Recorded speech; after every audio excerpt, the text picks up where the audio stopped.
מפה, מהסמטה, מפה. אחד לפה ואחד לשם. טוב, אנחנו היינו פה באירוע ירי. אני התמקמתי פה, הקצין שרבף התמקם פה מצד ימין שלי. התחלנו לראות, היה פה קו יורים, כיתת יורים. החלפתי מחסנית בגמר, אני מזהה פתאום, נותן כדור 2, הולך אחורה, מזהה מחבל משפף פה, רץ משם, בין הפתח, בין הסוללה.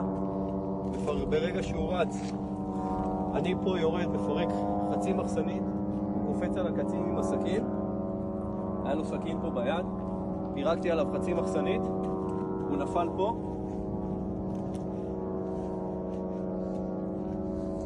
ואז אני רואה אותו נופל, ואז הוא מת, ואז כולם וידאו עליו ניטרול, וזה סוף האירוע, וזה היה מטורף שהוא רץ.